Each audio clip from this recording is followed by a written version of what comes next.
Welcome back to the conversations where we discover again and again where there's a will, there's a way, and where we learn how entrepreneurs around the world are creating a great life for everyone in the company. Well, welcome to Where There's a Will, There's a Way. And remember, what we're doing in these conversations is we're creating the context for everybody in the organization to live their ideal life. And today we are privileged. We are privileged to have one of the people who helped me to get into this wonderful experience of EOS. Ed Callahan suffered long suffering to help me cross that gap into a wonderful world of being an EOS implementer. So Ed Callahan is an emeritus. He has been in EOS for over 13 years, and he is going to talk to us today about all the great things that he's experienced in these past 13 years. So welcome, Ed. Thank you, Will. Great to be here. So Ed, tell me a little bit about what your experience has been. What was your life like before you knew EOS, and what was that like? My goodness, 13 years ago, you were one of the early adopters of this. I certainly was. Yeah. So I think my experience before EOS is probably a common theme that lots of people in this audience will have lived themselves, which is to say, I had finished a corporate career. And in my case, that was more than 10 years at Sun Microsystems, which was just a wild ride and a wonderful ride. After that, I had the opportunity to run two small businesses, $10 to $30 million size businesses. And so, in fact, as I like to tell my clients, I have walked in your shoes. This is not me guessing as to what your life is like.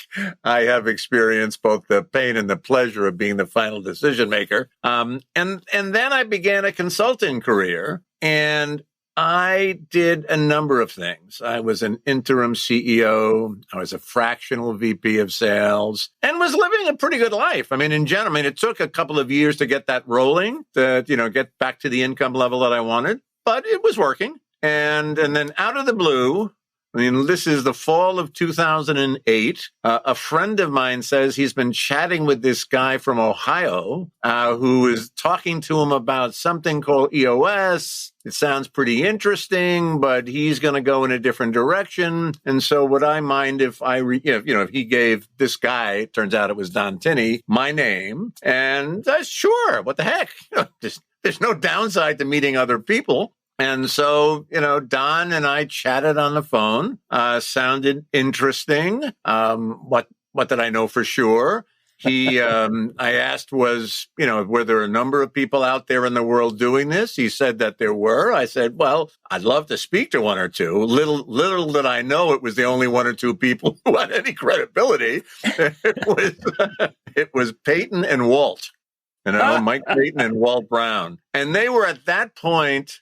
So there were only 6 people in the system besides Don and Gino. And those were the only 2 who had any traction at that point, right? So, but they handled it very professionally, seemed like good people, said they were thoroughly enjoying it, and so on and so forth. Don flew into New Jersey. He had a client. Remember, back then, there were 6 of them. So if a lead came in New Jersey, Don Tinney's like the closest guy. He flies in. We met, and with, some concern, this was an unknown thing, I signed up to come out and see them in February of 2009. So there were 4 of us in my class. And this was all around Gino's session room table, right? What else did we need? There were just not that many of us, And so we, came in and did that. I always like to tell the story that when we did the 90-minute meeting, so there were so few of us that Gino made Don get up in the rotation, right? We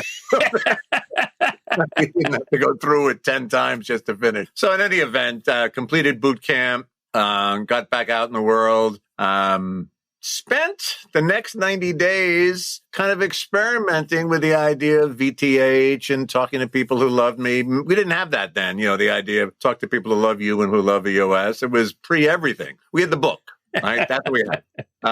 And Renee Bohr was there. So in any event, didn't get any clients for the first 90 days. None of us did. So we came back in and they said, and by the way, the model was different back then. They were taking a piece of our action. That was the original model. Oh. And so here they were saying, this is not working. And that's the start of Burn the Boats. Don indicated Don said it. Here's the deal, guys. You can't come back in 90 days if you don't have a client. Okay. I got to figure out how to do this. I went out. I did burn the boats. The other guys didn't, by the way. They banked them, and they're still with us. So, I mean, we're all 3 of the 4 of us survived and did well. We're still here. I got a client by hook or by crook. I think I discounted it 50% and got it rolling. And it took me probably another year till I hit, or maybe 6 months till I got to 5 clients, another year till I got to 10. It was slow going, right? I mean, there wasn't anything out there.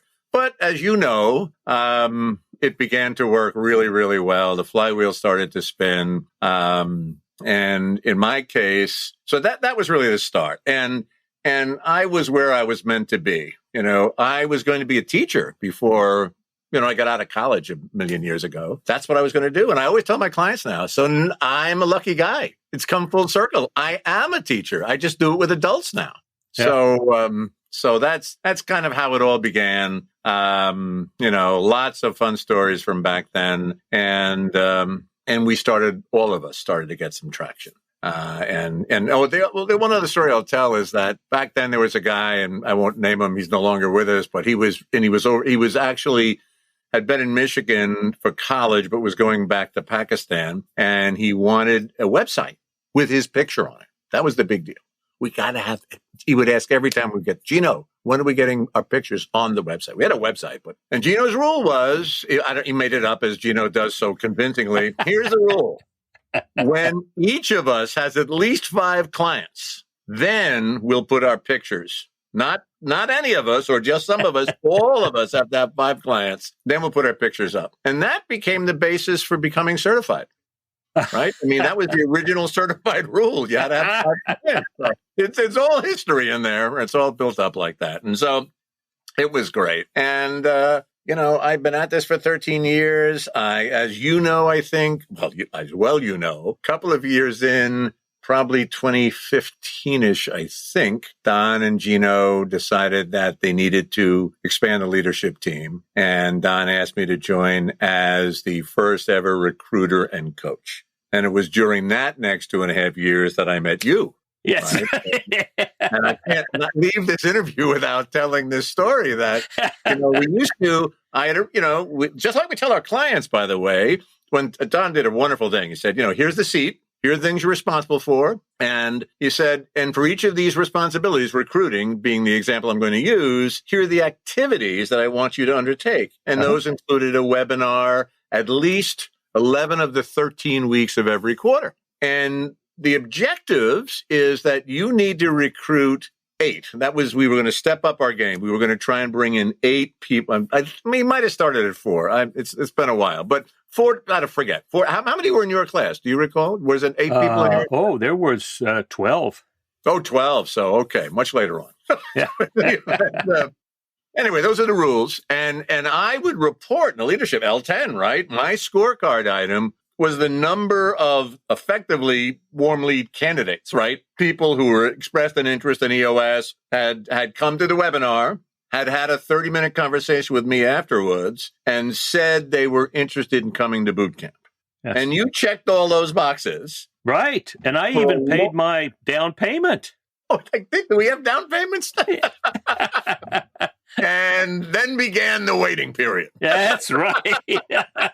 So you should tell the folks how long it was. Well, I think it was 1.5 years because every quarter, because that's when we had, it was Detroit every quarter.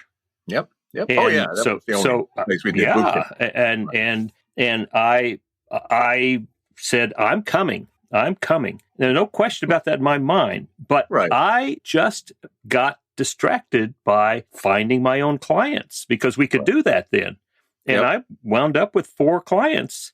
And it was like, wow, well, do I really need to join this community? And I actually called several implementers and said, tell me, what's the advantage of joining this community? Because I've got everything I need right now. Yeah, got some clients. They said, well, you have a community that's going to support you. And getting together every quarter in Detroit is a very powerful way of refining what you're doing. And eventually I did. Now, I did lose that down payment. Hey, but you can only wait so long, Will. Well, that's right. I never faulted you for that, because then I was ready to come. Yeah. Oh, yeah. And we're glad you did. It's worked out well for all of us. But absolutely. I do. And worked out very well I still have some of those original 4 clients. Oh, is that right? Nice. And my 5th anniversary is coming up in August. Oh, is that all right? All yes. Right. Very good. Very good. So tell us some of the stories about your clients along the way. Well, it was, early days. Again, I was taking clients wherever I could find them, right? I mean, I was just on the phone with a client from one of my earliest clients. I don't remember when, whether it was the 16th or whatever it was, but early client. They were up in Massachusetts, Western Massachusetts. I used to take the Amtrak train up to Hartford and then rent a car and then drive over the border into Western Mass and see these people. They were Where were they? Because I lived in Western Mass for 12 years. Oh, is that right? Yes. That right? Well, they're right just nearby. I'm going to look it up while I'm talking to you. By the Basketball Hall of Fame. In fact, Springfield. They were in Springfield. Yeah. I mean, so they were actually, their headquarters was in Chicopee. Oh, yes. Chicopee, Mass. Know Chicopee very well. Yes, indeed. So in any event, and so maybe I took the train to Springfield, not to Hartford, right? I probably took the train to Springfield and then drove. Right. But in any event, he just called the other day. It was great story. I mean, it was, and it really talks to how intimate the experience for all of us was back then. Meaning, I got a call, a call came in. I guess I must have went through EOS Worldwide and they gave it to me because, again, I was the most Northeast guy. There was nobody Northeast of me. Nobody in New York, nobody in Boston. So I became the guy. So anyway, they said, we have a self-implementer who was considering bringing on an implementer. So why don't you chat with them? So I talked with these folks and they say to me, well, here's what we really want to do. We want you to come in and do an annual. We've been doing our own quarterlies. We'd like you to come in and do a 2-day annual. Would you be willing to do that? Well, of course I would, but I really wasn't sure what the process should have been. So anyway, I think that I, did what we always do. We said, look, no matter what, you've been civil, we should do a 90, right? And then I'll come up and do that. But I got off the phone and I called Gino. And that was by the way, that was the source. Whenever we had a question, we just called Gino. And to his credit, at the end of his session day, he had all his assistants back then. He would just leave the client and his session room assistant would come in. And then he would typically in his drive home, which wasn't very far, dictate his notes and so forth. And he would return phone calls. And he called me up he called me back and I said, self-implementer. I had never done one before. They want a 2-day annual. I think I had done annuals by then. I'm not sure. And he said, Ed, you can do that. Maybe that makes sense for them. And maybe you'll know better after you do the 90. But he said, my recommendation is to tell them you want to start their implementation from Focus Day. He said, you'll basically, because they've been self-implementing, you'll be able to pull this off. Focus Day, VB1, VB2 in 2 days. Whoa. That's what he recommended. In those 2 days that they were ready to commit to, right. For a 2-day annual, instead do this 3-day marathon, But he said, I assume it'll go a lot quicker because they kind of know all the tools. You'll just be tweaking them up. And so it went, and I became their implementer really, really well. Family business, mechanical contractors, 4 siblings. And I'll never forget the next annual, the true 2-day annual, when we did team health. And, tell everybody one thing that nobody in the room knows, right? He's like, what? 3 brothers and a sister. What don't we know about each other? That we're willing to tell. Right, exactly right. So I said, so look, trust the process here. Do your darndest, right, to think of something that your siblings don't know in this case. And the end of this story was probably the most powerful 2-day annual team health example. They came around to what turns out to be their youngest brother, and he's answering all the questions. And I don't even remember what he said, honestly, except that he brought his siblings to tears. I mean, it was that impactful. They had never heard him talk about this. And it's something I wish for every implementer, that not that necessarily somebody has to cry, although, as Gino always says, right, it's better if they cry, and if not, you can cry. But the idea of being that vulnerable, finally telling his siblings whatever it was he told them that day, and they were just moved to tears. And it was really a powerful moment. Wow. Probably one of my best annuals ever. Wow. And they just called the other day. I mean, called me up. The integrator's getting ready. They become an HMO. Not an HMO, an ESOP. And he wanted to know, how could he bring in an integrator? And, we're talking that through now. I recommended Rocket Fuel University and all the things that we would normally do. But this is great. This is like 10 years since probably 10 years now since they graduated again, right? I mean, I think I was with them for another 3 years and then they graduated. Anyway, that's probably one of the stories. And it was just, like I said, they just called. Yeah. Right. So this is somebody and so I think that's a message to anybody listening. The folks you work with, the clients you work with, will become friends for life. Yeah. Well, right? that's Don Sassy's story over and over again, right? I mean, he keeps those clients forever because they want him to be there. And he talks about how close they are in terms of friendship. And he probably calls me once every year or two with some specific question. It's quite interesting. So that's probably one that I can think of. And maybe another one that I'd share with your clients is I had a client, had him for 8 years, and he only just chose with my agreement to move to a different implementer. He was my last travel client. Remember back then I would travel anywhere. Yeah. I don't travel anywhere now, right? Everybody comes to my session room, but up until about a year ago, I had this one client I used to drive about an hour and 10 minutes for down towards Baltimore. I'm in Philadelphia, just for sure. Maybe I should have said that to begin with for anybody who doesn't know me and sees this video. But so after about 3 or 4 years, and doing all sessions, by the way, they never moved to just annuals. I mean, I've been with them for 8 years, and I did every session for 8 years. And after about 3 years, I would say to them, guys, we've been through the tools. You could graduate. Nope, we're good. In fact, I was just telling another client of mine who's struggling that this client was super struggling. Family business.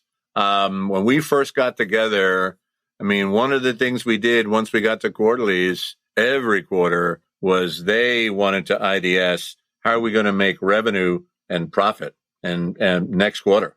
I mean, that was the key IDS. Wow. Right? What's in the backlog? I mean, I didn't have to do much, but just kind of referee their conversations because they knew what they had to do. But the whole idea of the team saying, what do we all have to do? It's not just on the sales guy, right? What do we all have to do to get this to happen? And so after 2 or 3 years, they got past the issues that they were having, cash flow and so on and so forth. In fact, they've more than doubled in size, probably. Now, I'll say doubled in size over the course. And they were, larger than $10 million when we started. Whoa. They've doubled in size, extremely profitable, whole new banking arrangement. Since 2020, 21, 22, well, no, I guess it's 19, 20, and 21, successively best years ever in the heart of COVID. Yeah. So what a powerful story. And this guy, another family business, by the way, husband, wife, sister of husband, son of husband and wife, and then others. And great company, great people, real friends. And finally, about a year ago, they said, we think we might have found a guy we could use down here. you've always told us to get somebody local, and they did. Oh, nice. But they're a lovely, lovely client. And again, talk about impact, right? I mean, EOS and its tools got them through this really difficult time at the front end. And they swear by it. And as I said, they haven't, quote, graduated, right? They have an implementer, first me for 8 years, and now this other gentleman, and every quarter. So pretty powerful stuff and impactful. Well, tell me about, now we talk about EOS Life. Now, when I got started, EOS Life was what attracted me for my life, right? Right. So that I was doing what I loved, because I'm a teacher too, doing what I loved with people that I love, and I came to love you and every other one of the people in the community. So doing what I love with people I love, I knew I was making a great impact, just like you're talking about now. I was certainly getting compensated appropriately, and it gave me plenty of time to do my other passions. So that was important to me. And then I began to discover in implementing EOS that, my goodness, these CEOs who are working 60, 70 hours a week, when they could get to work less than 40 hours a week and still see their business growing, huge difference. Right. Then with Gino's book on the EOS Life, that became really clear to me that the goal was to have that possibility for everybody in the company. Right. All the way down to the button pushers, the floor sweepers, the manufacturing people on the line, so that everybody was doing what they loved with people that they loved. They could see how what they were doing was helping the company move forward to make the world a better place. They were all getting compensated appropriately, and if they wanted more money, they knew how to bring more value to the company and increase their compensation. And not only did they have more time with their families and other passions, but the company reveled in hearing about what they were doing in their time away. So, is that something that's always been true in the implementation? Well, Don, as you know, is the author of those famous 5 lines, which is now so much a part of the fabric of the EOS community. But it didn't exist. I mean, I think we were doing it. I mean, it as you often see him do in a QCE, maybe not as much as he once did, but he still stands up almost always in every QCE. He has a thought. He's usually taking notes on his iPad or whatever device he's using. And he did it, however long ago when he first said, I've really been thinking about it. And this, it seems to me, is what we are all doing. And so at the beginning, it wasn't the broader thinking that you're talking about, which I think is spot on, right? EOS Life for not only the owner of the business, but for as many employees and ideally all employees. But in the beginning, it was really meant to remind us of what we were doing and what EOS could be doing through us, right? We were the conduit to bring EOS to others. And so I think when he first talked, first of all, we were just blown away, right? I mean, the room erupted in a standing ovation because it so says who and what we are. And so I would say in the beginning, it was more us, right? And getting us to believe it, and starting to talk about it and sharing examples of our EOS Life in the community, right? To where it became a living, breathing part of us. And then slowly but surely, all of us began to incorporate it into the sessions, right? Talk about it, particularly around annual time, that this is what we hope for you. We wish for you. And I think, again, in the beginning, we were talking through the leadership team. So I think the EOS Life has evolved, to your point. Eventually, now we see it in book form, and I think all of us hope that we can encourage, teach, facilitate, and help our clients such that as many of their employees can also reap that benefit. Certainly for me personally, my wife often says to me, so how come you didn't do this earlier? It wasn't a lot earlier to be done. Maybe a year. I think Peyton, is a year or 18 months ahead of me. But she sees it. When I returned from a session, she, bless her soul, we've been together a really long time, and she always pretends that she's really interested in listening. And then I notice her eyes glaze over after a while, and I stop talking. Because I'm excited. I'm on fire when I leave a session, right? It's, I always tell my clients, my VTH ends typically with, and this is all I'm going to do until I stop doing anything. Right. And, so EOS Life has really been extraordinarily beneficial to me. I'm an empty nester for a long time now. I've got 5 grandchildren. So traveling to see those kids, traveling with my wife, is what we love to do. I lost my brother last year. This afforded me the opportunity to travel to see him and, in the last months of his life. We've had some medical issues this year. Boy, this has been perfect. But independent of even those 2 major things, it's given us, me and my wife, the opportunity to do what we love doing and fit it into this wonderful life, making more money than, most people at this part of their career. You mentioned I'm emeritus now, and that really is an opportunity for me to slow the practice down and still contribute to the community. And so it's a wonderful new status or whatever level that they have introduced into the community. And so it continues to be my perfect EOS life. But part of what you started, right? And Gino apparently wrote down on a napkin in a restaurant that by 2020 we would be implementing, we would have implemented in 10,000 companies. Right. And I understand Don said, how do you see that happening? And Gino said, what? I don't know. What are you talking about? Well, now that we've accomplished that goal, and now just think for a moment that if we think that our prediction, not our goal, not our hope, but our prediction that by 2030 we will have implemented EOS in 100,000 companies. If we use the number 50 as the average number of employees in the companies that we're working with, that's 5 million people that we will have impacted.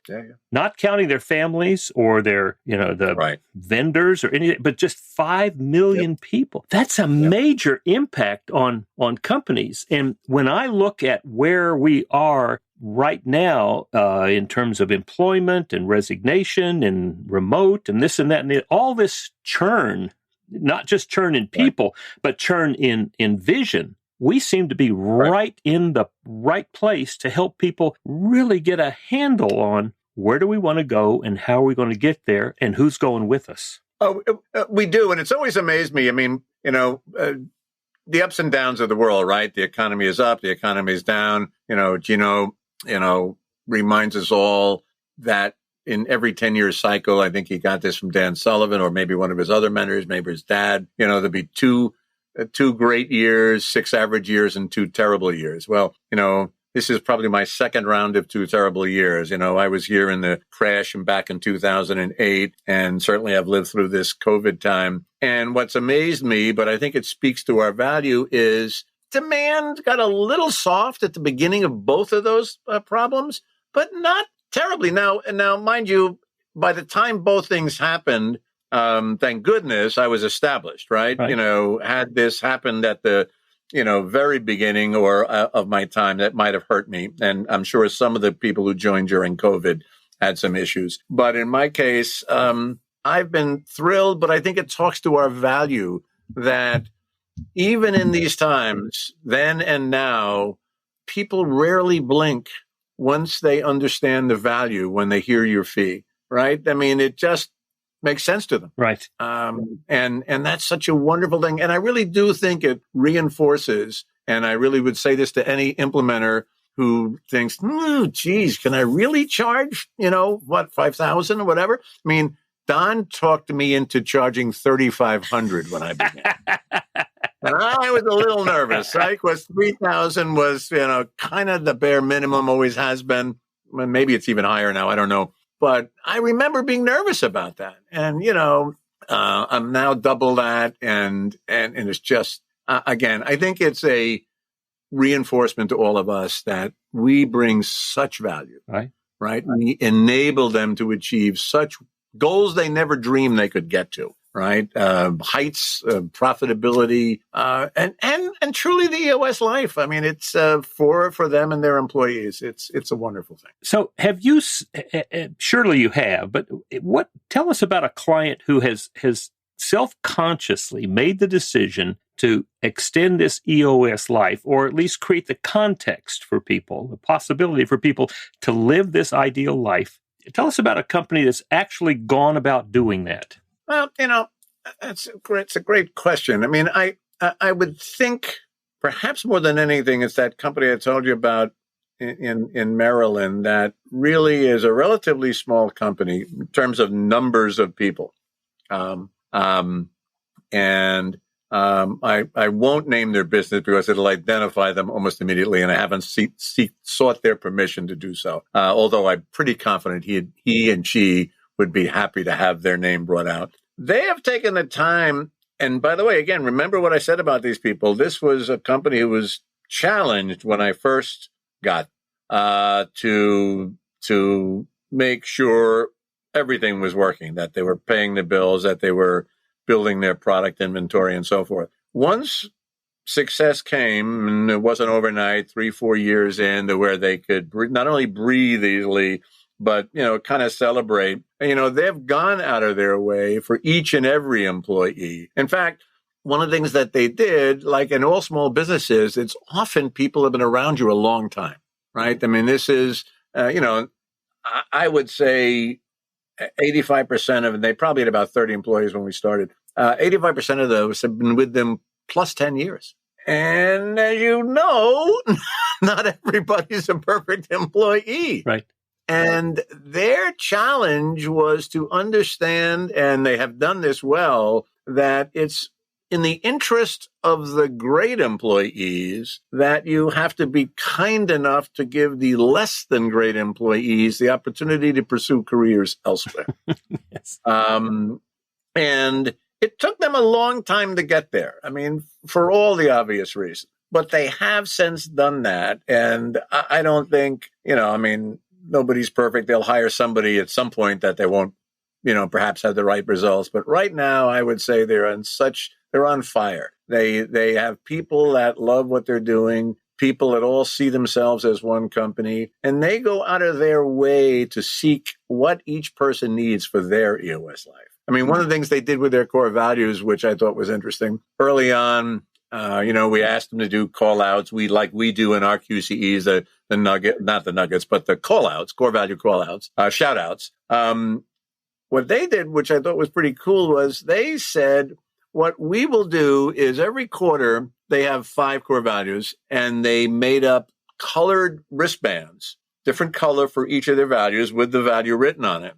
You can earn a wristband for each of those values by nominating someone else. Whoa. Right?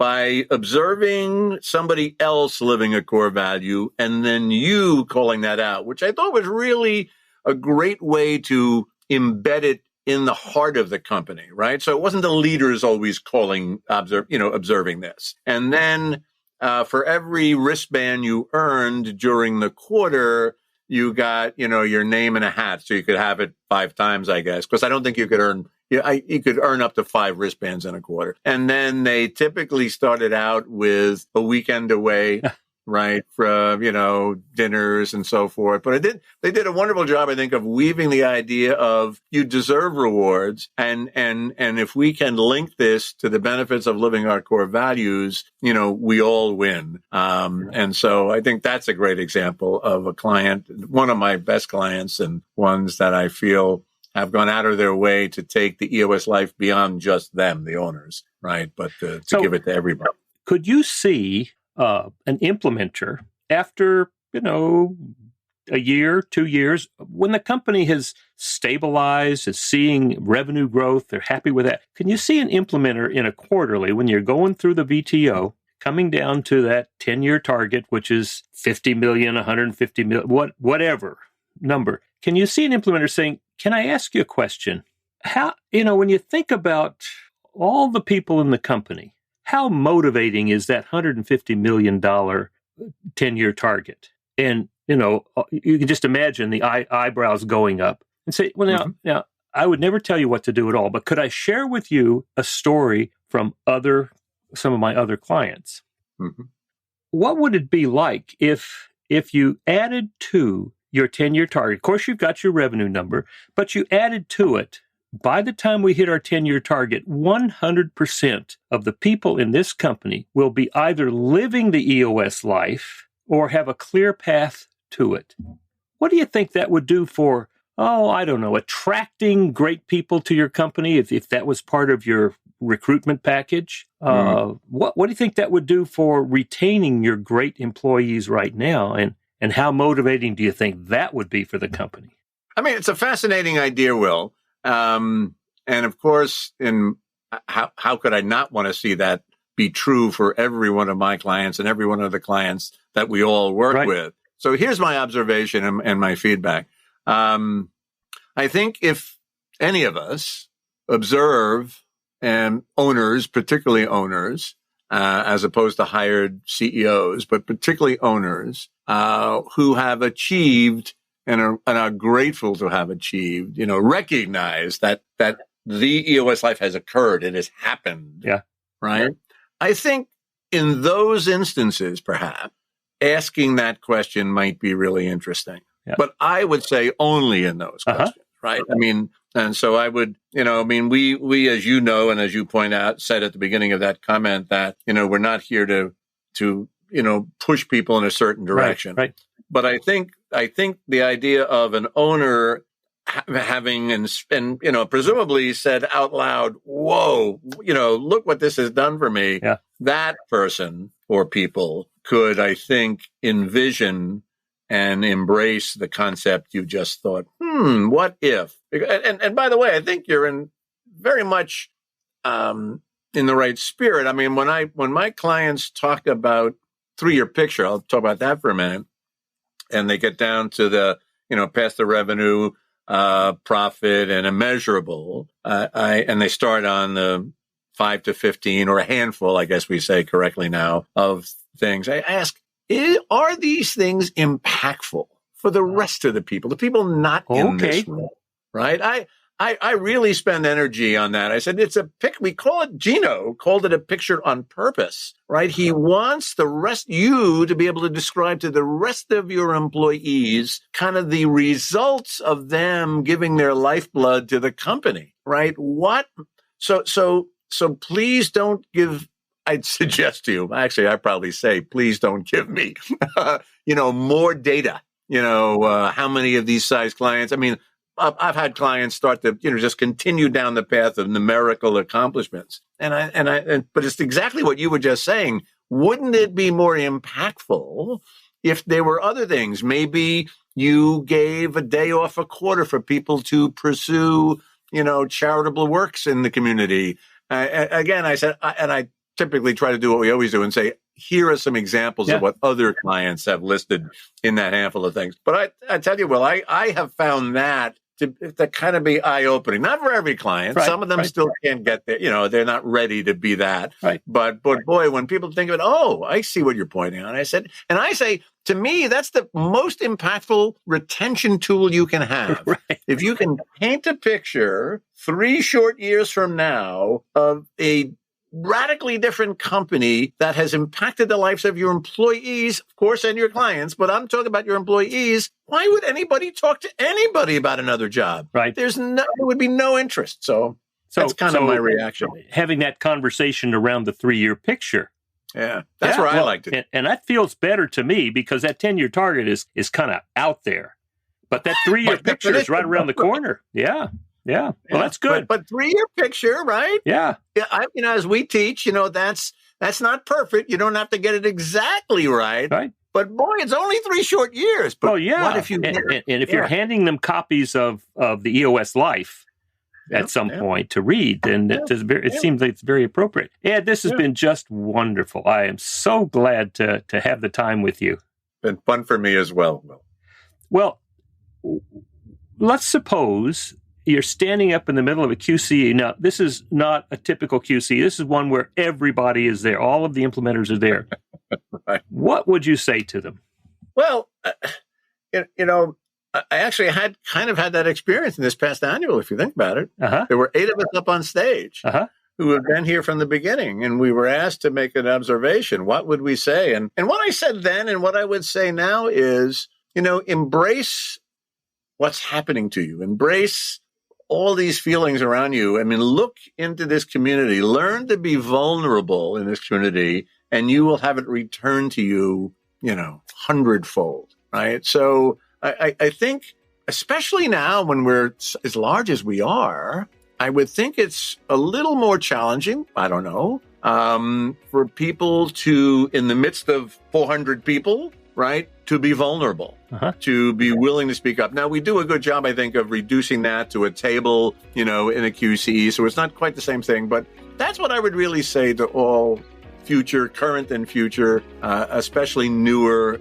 implementers. You can make this experience exactly as it was for me, as it was for Will.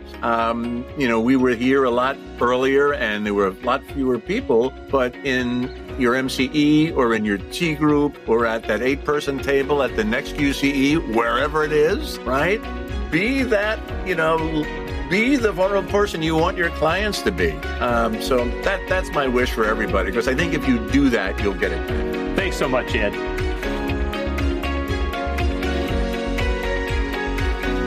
You have been listening to Where There's a Will, There's a Way with Will Crist. If anything resonated with you, you can find tools to help you and your leadership team create a great life for everyone in your company at willcrist.com.